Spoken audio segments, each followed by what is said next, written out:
भाजपा ने और जिंदल ने जिस तरह के बयानात हमारे नबी करीम आगे तो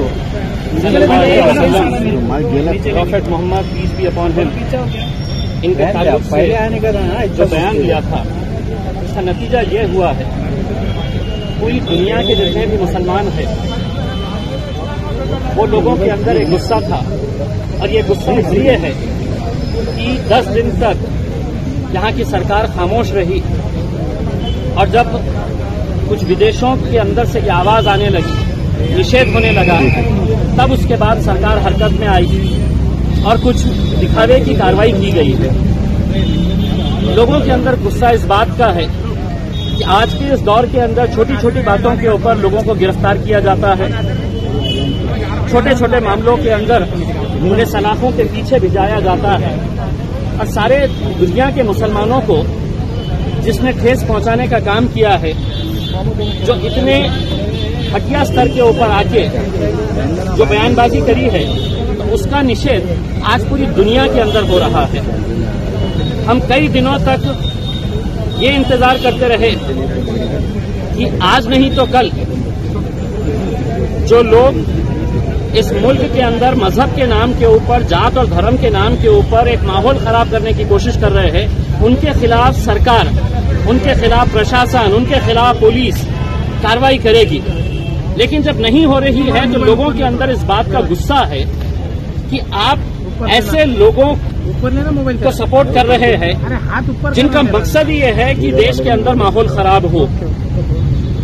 आज कई सारे शहरों के अंदर लोगों ने एहतजाज दर्ज किया। आज औरंगाबाद में भी डिवीजन कमिश्नर ऑफिस के सामने ये एहतजाज रखा गया था, और शायद किसी को ये एहसास नहीं हुआ कि एक ऐसा मुद्दा है कि जिसको लेकर हर नौजवान, हर बुजुर्ग, हर बच्चा सड़क के ऊपर आने के लिए तैयार है। तो जब बहुत ज्यादा भीड़ यहाँ पर इकट्ठा हुई, कुछ नौजवान बच्चे जो है वो कुछ अलग तरीके से वो निदर्शनें कर रहे थे, तब मामला को देखते हुए पुलिस कमिश्नर साहब ने अनुरोध किया कि आप फौरन आके यहाँ पर सिचुएशन को कंट्रोल करें। हम आए यहाँ पर, और आने के बाद यहाँ पर पूरी तरह से यहाँ पर जितने भी लोग एहतजाज कर रहे थे उन्हें समझा बुझाकर हमने उनको वापस भिजाया है। लेकिन इस आंदोलन के जरिए हमारे सामने कुछ बातें भी आई है जो पुलिस को भी अच्छी तरह से समझ में आ गई है। इन आंदोलनकारियों के अंदर कुछ ऐसे नशेखोर भी है, कुछ ऐसे बटन प्लेयर भी है जो अच्छी तरह से हम भी पहचानते हैं, पुलिस भी पहचानती है, और ये लोग जिस इरादे और जिस मकसद से आए थे उनका मकसद अच्छा नहीं था। वो कहीं न कहीं इस निदर्शन के जरिए कुछ माहौल खराब करने की कोशिश कर रहे थे। तो इस्लाम जो है वो अमन का मजहब है, इस्लाम जो है वो शांति का मजहब है। यकीनन लोगों के अंदर गुस्सा है। हम भी ये मांगनी करते हैं कि नुपुर शर्मा को फांसी की सजा मिलनी चाहिए करके, वरना अगर उसे आसानी से छोड़ दिया गया तो उसका कोई अंत ही नहीं रहेगा।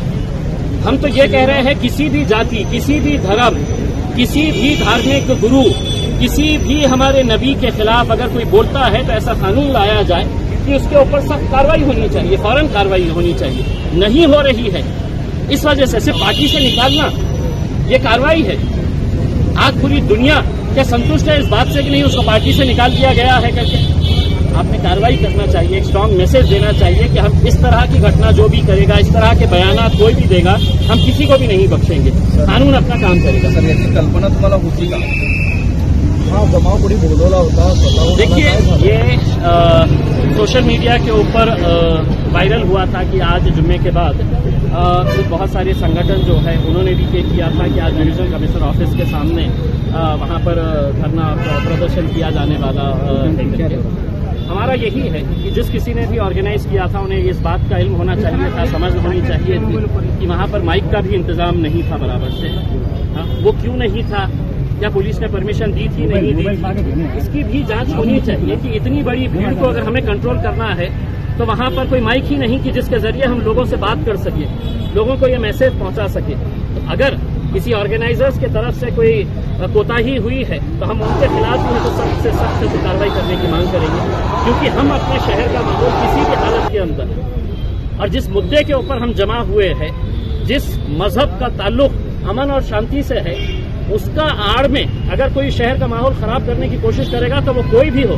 मैंने अभी पुलिस कमिश्नर साहब को ये कहा है कि आपके वीडियो के अंदर आप देखिएगा, मैं खुद पहचानता हूँ, कई सारे ऐसे नौजवान थे जो ये गोलियां खा के, बटन प्लेयर जिन्हें कहते हैं, नशे का कारोबार करने वाले, नशा करने वाले, वहां पर जो आए थे उनके ऊपर सख्त से सख्त कार्रवाई होनी चाहिए। और तमाम मुसलमानों की यह जिम्मेदारी है कि वो कौन लड़के थे जो ये शरारत कर रहे थे, उन्हें आइडेंटिफाई करवा के देने की जिम्मेदारी ये नौजवानों की और पूरे शहर की है। क्योंकि कुछ लोगों की वजह से, मुट्ठी भर लोगों की वजह से अगर शहर का अगर ऐसा माहौल खराब होता है तो आप सोचिए पूरे शहर की बदनामी होती है, मजहब की बदनामी होती है। मैं देश भर के तमाम मुसलमानों से यह हाथ जोड़कर ये अपील करना चाहूंगा कि ये जो मामला हुआ है नुपुर शर्मा का, जिंदल का, इसके खिलाफ कार्रवाई होनी चाहिए। आप सड़क के ऊपर एहतजाज करिए, लेकिन आप हमें ताकत दीजिएगा ताकि हम पार्लियामेंट के अंदर जाए और सरकार से ये कहे कि ये कानून बनाए गए।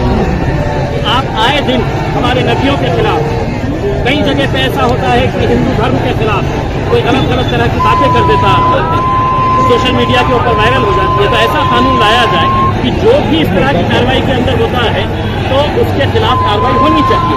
सड़क के ऊपर आंदोलन करने का आपको इख्तियार है, लेकिन शांतिपूर्ण तरीके से।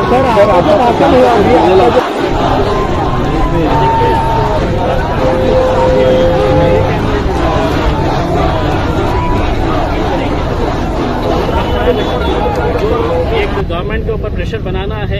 आज हमने एक तरीके से एक प्रेशर ही बनाए हैं। अब सरकार के हाथ में है, राज्य सरकार के हाथ में है कि वो नुपुर शर्मा को कब गिरफ्तार करती है, कब उसके खिलाफ सख्त से सख्त कार्रवाई करती है। ये मांग है। सबसे पहले तो आप जानते हैं कि पूरी दुनिया में नुपुर शर्मा को लेकर जो तनाजा चल रहा है कि रसूलुल्लाह की शान में एक गलीज खातून ने इस तरह के अल्फाज का इस्तेमाल किया जो तारीख में इससे पहले किसी ने नहीं किया था। मजलिस इत्तेहादुल मुस्लिमीन और तमाम दूसरी जमातों के जिम्मेदारान ने आज एक मुजाहरा रखा था और ये जबरदस्त कामयाब मुजाहरा रुकन पार्लियामेंट इम्तियाज जलील साहब की क़यादत में था। हमारे वहाँ नासिर सिद्दीकी भी थे। इस मुजाहरे का मकसद ये है कि हम हुकूमत को ये बता सके कि पूरे मुसलमान, हिंदुस्तान के ही नहीं सिर्फ पूरे दुनिया के मुसलमान नाराज है, क्योंकि मोदी हुकूमत जो तरीके को इस्तेमाल कर रही है, जिस तरह मुसलमानों को टारगेट किया जा रहा है बार बार मुख्तलिफ तरीकों से, कभी हिजाब के जरिए, कभी इस्लाम पर तनकीद करते हैं। उनके जो प्रवक्ता है वो खासतौर पर टीवी चैनल्स वाले, मीडिया वाले, वो खासतौर पर मुसलमानों को टारगेट करके एक बहस करते हैं और मुसलमानों पर शदीद तनकीद करते हैं। अब तो हद ये कर दी उन्होंने कि आलम इस्लाम में जो हमारे प्रोफेट मोहम्मद है, जो सारी दुनिया के लिए एक ऐसी शख्सियत है जिनका ताल्लुक न सिर्फ अल्लाह से बल्कि पूरी दुनिया से ऐसा ताल्लुक है कि उन्होंने एक कायनात में, मैं समझता हूँ ये कायनात ही उनके लिए बनाई गई थी। रसूलुल्लाह सल्लल्लाहु अलैहि वसल्लम के तारीख से किसी भी किस्म की कोई भी तनकीद या उनके खिलाफ एक लफ्ज भी इस्तेमाल करे तो इस्लाम ये कहता है कि उसकी गर्दन साफ कर दें। और इसी नजरिए को लेकर आज हमने हुकूमत को बताने की कोशिश की है कि वो गलीज खातून नुपुर शर्मा को फौरी हिरासत में लिया जाए, वरना ये होगा कि मुल्क में इससे हालात खराब हो सकते हैं, मुस्तकबिल में हालात खराब हो सकते हैं। अगर इस मर्तबा कार्रवाई नहीं हुई तो दूसरे जो प्रवक्ता इस तरह की हरकत करते रहेंगे जिससे मुल्क के अमन अमान की फिजा खराब हो सकती है। हम चाहते हैं कि ये मसला अमन अमान से हल हो। मजलिस इत्तेहादुल मुस्लिमीन हमेशा शहर के अमन को बरकरार रखती है। आज जो मुजाहरा हुआ वो भी अमन अमान के साथ है। हम ये चाहते हैं कि उस खातून को फौरी हिरासत में लिया जाए और जेल की सलाखों के पीछे डाला जाए, ताकि ये मैसेज जाए दुनिया को कि हिंदुस्तान की हुकूमत सेकुलर है। क्योंकि हमें यह लगता है कि फिरका परस्त ज़हानत रखने वाले लोग सिर्फ दिखावे के लिए पार्टी से उसे बाहर कर रहे हैं और उस पर कोई कार्रवाई नहीं होगी। कल जिस तरह के एफआईआर हुए हैं, खासतौर बैरिस्टर असदुद्दीन अवीसी साहब पर भी जो एफआईआर हुआ उसकी भी हमें तो शदीद मजम्मत करते हैं, क्योंकि उन्हें इस मामले में खींचना मुसलमानों को खौफजदा करने की कोशिश है। और ये मजलिस है कभी खौफजदा होने वाली नहीं इंशाअल्लाह। और हम इसके खिलाफ अगर फौरी कार्रवाई नहीं होती है तो सड़कों पर मजीद उतरेंगे। औज़ु बिल्लाहि मिनश शैतानिर रजीम, बिस्मिल्लाहिर रहमानिर रहीम। आज हम लोग रज़ा अकेडमी की जानिब से MIM की दावत पर जो नबी करीम सल्लल्लाहु अलैहि वसल्लम की शान में नूपुर शर्मा ने गुस्ताखी की है, जिससे सिर्फ हिंदुस्तान ही नहीं पूरा मुल्क, पूरी दुनिया बेचैन है। दुनिया का तमाम मुसलमान जिससे मजरूह हुआ है। तो उस सिलसिले में धरना और एहतजाज के मकसद से यहाँ आए थे हम लोग एमआईएम की दावत पर। तो हमारी भी इनके साथ साथ ये डिमांड है, जिस तरीके से तकरीबन 2-2.5 साल से रजा एकेडमी के बानी अलहाज मोहम्मद सईद नूरी साहब इस मिशन पर काम कर रहे हैं, तो हमारी आज औरंगाबाद की सरजमीन से भी यही मिशन है, यही डिमांड है कि हुजूर नबी करीम सल्लल्लाहु अलैहि वसल्लम, प्रॉफेट मोहम्मद सल्लल्लाहु अलैहि वसल्लम ही क्या, दुनिया के जितने भी तमाम मजाहिब है, तमाम मजाहिब के किसी भी मजहब के किसी भी पेशवा के बारे में कोई आपत्तिजनक जब भी कोई बोले तो उस पर एक कानून और एक बिल पास किया जाए पार्लियामेंट। हमारी ये खुसूसी डिमांड है। बस इसी बात को कहकर मैं अपनी बात मुकम्मल करता हूँ।